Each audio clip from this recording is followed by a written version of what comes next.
So I can't prove that it was mountain lions, but it was probably mountain lions.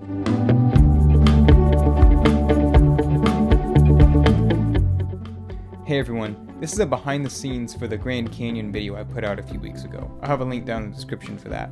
This is also kind of a collaboration with my friend Brian Smith. He and I were the ones that went on this trip together, and he has a channel here on YouTube as well called Orchestra Studios. He'll be putting out he will have put out a video on Grand Tetons by the time this video is coming out, and he also has a behind the scenes for that. So this is kind of us doing like a cross-promotional thing or something. Anyways, go check his videos out. I'll have links in the description for that as well.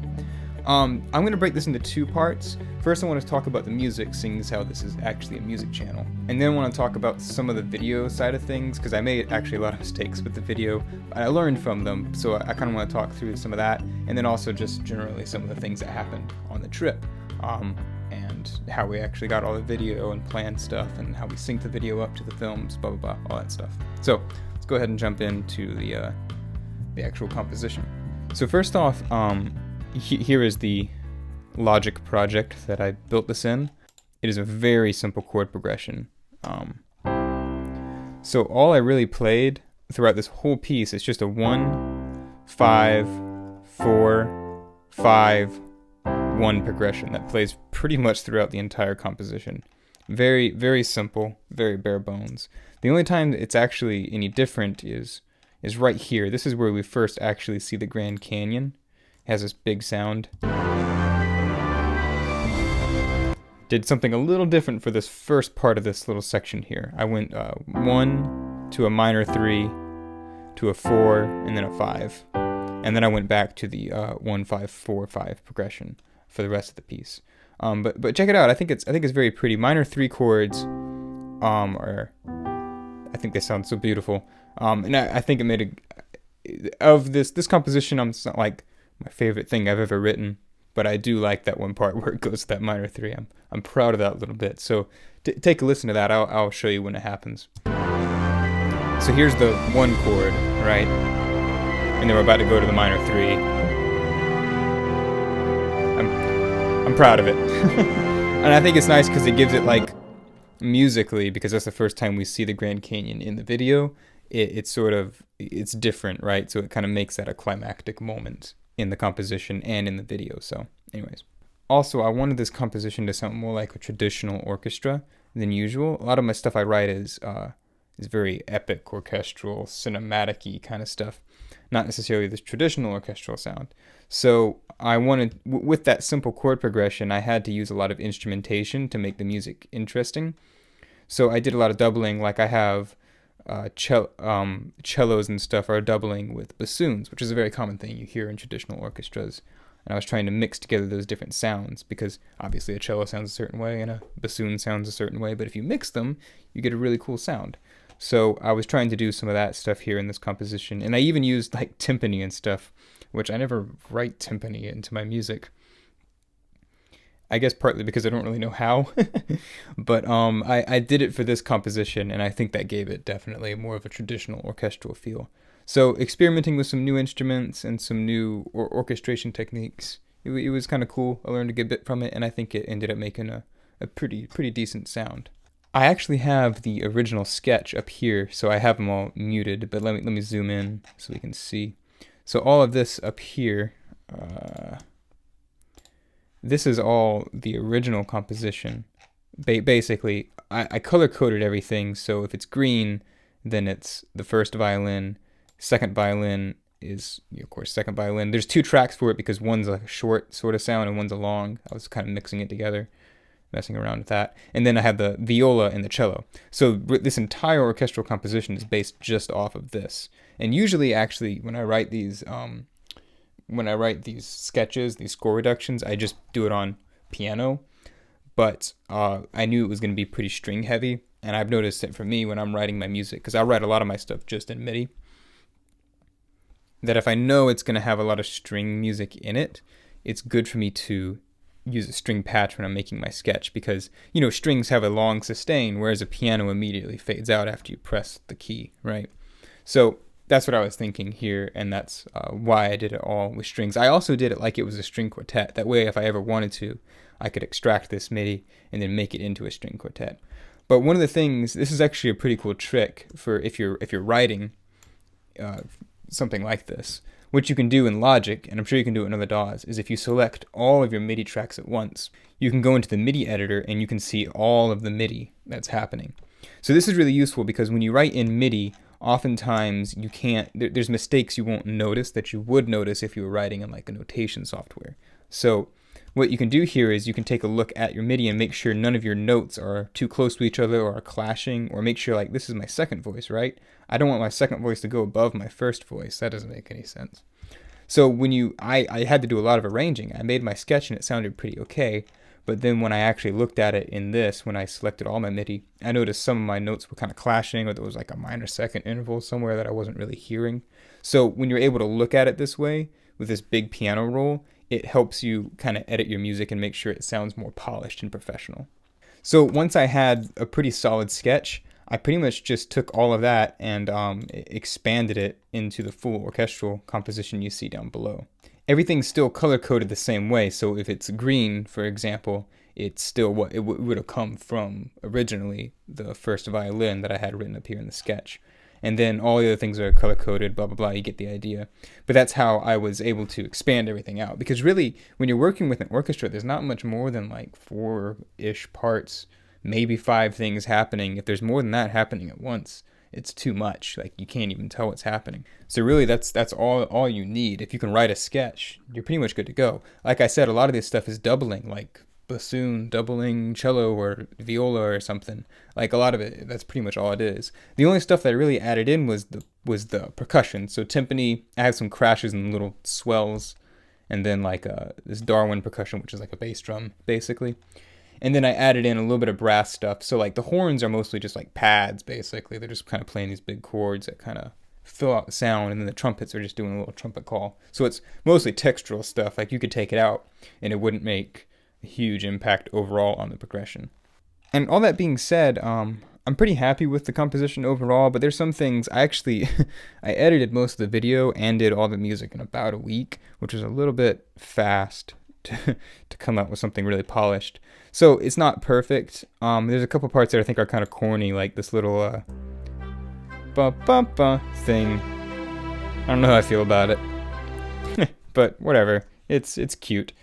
I learned a lot from this composition because, like I said, a lot of what I do is just this cinematic sounding music. So taking this and doing a more traditional orchestra and really being mindful of making sure my parts didn't cross and interfere with each other, like I was showing with the MIDI and such. I learned a good bit from it, and it was fun to write it. Now for the video stuff. I am very much an amateur videographer. I don't even have good video gear, but whatever. It was cool. It was a fun trip, and I learned a whole lot from this, from just making mistakes mostly. One of the things I do feel like I did an okay job with, though, was syncing the music to the video, because that's actually what I do. Like, I get short films and I will sync music to it. But in this case, it was kind of nice because I was the videographer, the editor, and the guy doing the music.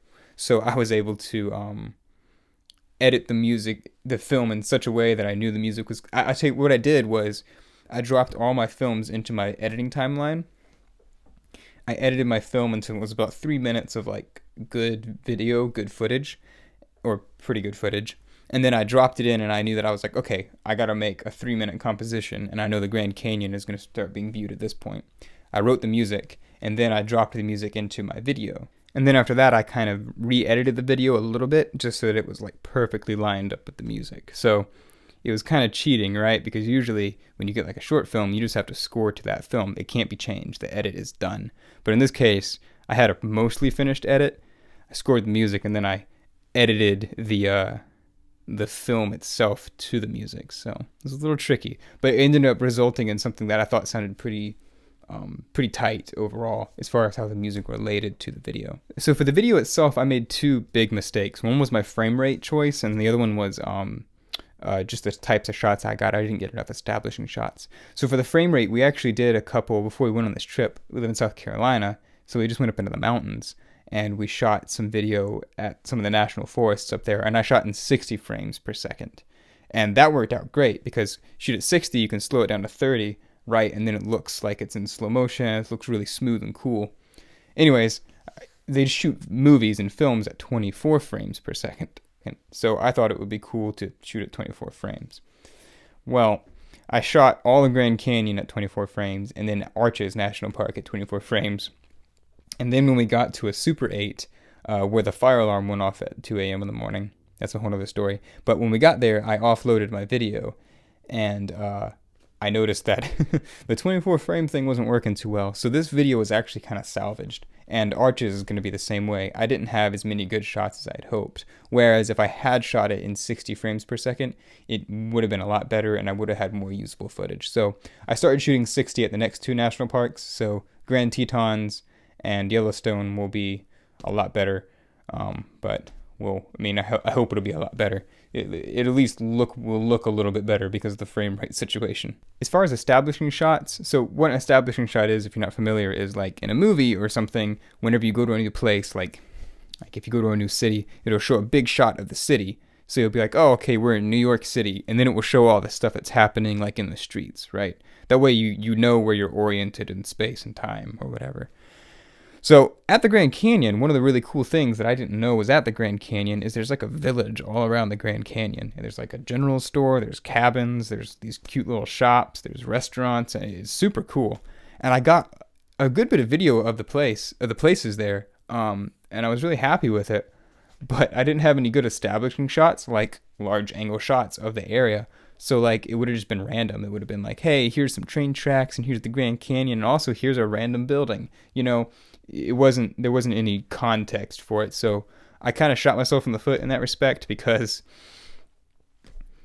without those establishing shots, I wasn't really able to use any of the footage I got. So that was like a good chunk of a minute I could have added to the video, but I wasn't able to because of that little mistake. Another thing that wasn't so much a mistake was we didn't really have enough time.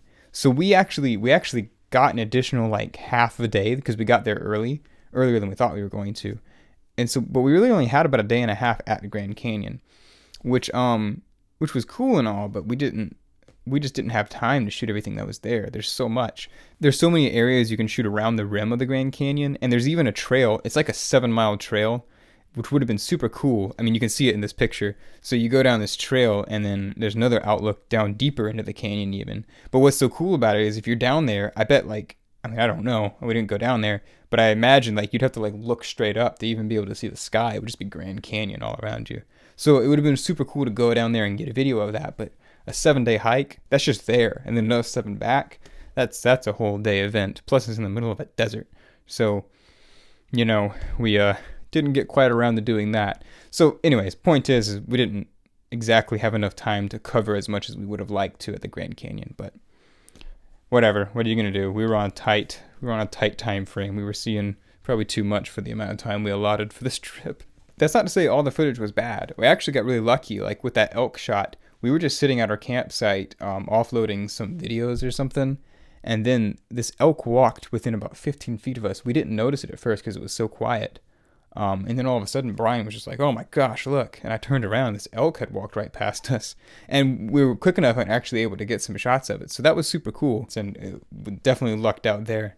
And it was also another thing that I wasn't really expecting. I knew we'd see a lot of stars, but apparently Grand Canyon is about to be certified as an international dark sky zone, and there's only a couple of them. There's 11 total across the whole world, and it deserves it. Oh my goodness! As soon as the sun goes down, you can see the Milky Way.